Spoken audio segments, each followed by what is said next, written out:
Hey hello everyone, welcome to back my YouTube channel. तो guys, HCG injection जब भी आपको लगाया जाता है तो उसके बाद से आपको जो प्रेगनेंसी सिम्टम्स होते हैं वो कब से आने लगते हैं, तो आपको प्रेगनेंसी टेस्ट को लेकर कितना वेट करना चाहिए, यही हम आज इस वीडियो में देखने वाले हैं।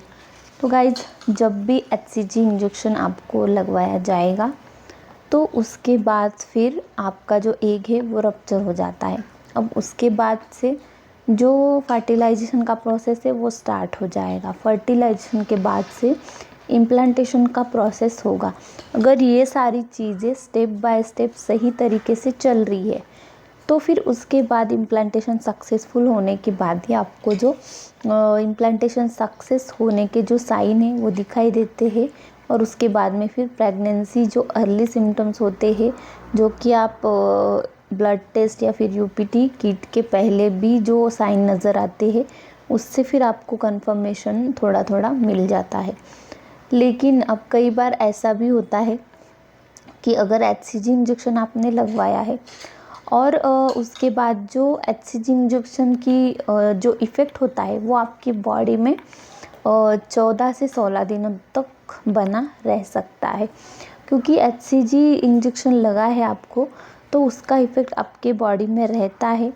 तो जब भी पीरियड को आपके मिस होके 1-2 दिन हो जाते हैं या फिर कोई एचसीजी इंजेक्शन के 7-8 दिन बाद, कोई 10 दिन बाद, कोई 14 दिन बाद, ऐसे करके ही उनसे वेट नहीं होता है तो जल्दी यूपीटी किट का इस्तेमाल करते हैं। तो फिर यूपीटी किट में ऐसा होता है कि पॉजिटिव आपका वहाँ पे दिखाई देता है टेस्ट, लेकिन आपको प्रेगनेंसी वहाँ पे नहीं भी हो सकती। इस तरीके का आपके साथ जो मिसअंडरस्टैंडिंग, कन्फ्यूजन क्रिएट करने वाला वहाँ पे आपके साथ प्रॉब्लम हो सकती है। इसके लिए आपको क्या करना है, एचसीजी इंजेक्शन अगर आपने लगवाया है तो उसका इफ़ेक्ट कहीं ना कहीं आपके बॉडी में रहता है, तो आपको वेट करना चाहिए। ज़्यादा से ज़्यादा आपका जब भी पीरियड मिस हो जाएगा, पीरियड मिस होने के बाद आपको 7 डेज़ कम से कम वेट करना है और 7 डेज़ वेट करने के बाद ही आपको प्रेगनेंसी टेस्ट की तरफ बढ़ना चाहिए।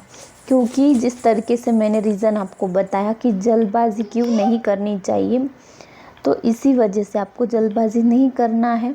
आप बाद में भी कर सकते हैं। अगर फिर भी आपको यूपीटी किट पॉजिटिव दिखाई दे रहा है तो फिर आपको ब्लड टेस्ट आता है बीटा एचसीजी, वो करवा लेना चाहिए। वो आपको कंफर्मेशन रिज़ल्ट दे सकता है।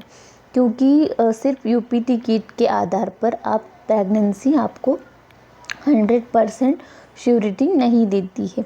क्योंकि यूपीटी किट जो है वो आपके बॉडी में से एचसीजी हार्मोन को ही डिटेक्ट करती है।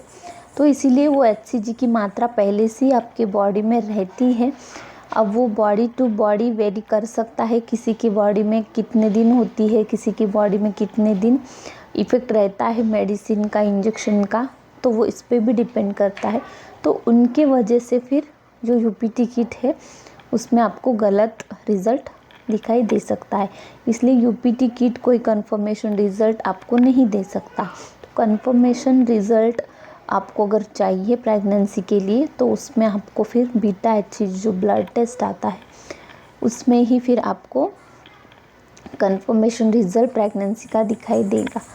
और बीटा एचसीजी में भी आपको अगर ट्रीटमेंट प्रेगनेंसी है, आईयूआई हुआ है या फिर एम्ब्रियो ट्रांसफ़र हुआ था तो इस कंडीशन में रिपीट एक दिन छोड़ के ऐसे 2-3 बार भी आपका बीटा एचसीजी रिपीट हो सकता है। क्योंकि फिर वहाँ पे अगर बीटा एचसीजी की वैल्यू बढ़ती जा रही है तो फिर वहाँ पे प्रेगनेंसी कंफर्म होती है। इस तरीके से प्रेगनेंसी टेस्ट को लेकर काफ़ी आपको डाउट होते हैं जो मैंने आज क्लियर कर दिए। तो आई होप कि आपको वीडियो इन्फॉर्मेटिव लगी, तो लाइक, शेयर, सब्सक्राइब करना नहीं भूलना है। तो चलिए फिर मिलते हैं किसी नेक्स्ट इन्फॉर्मेशन को लेकर।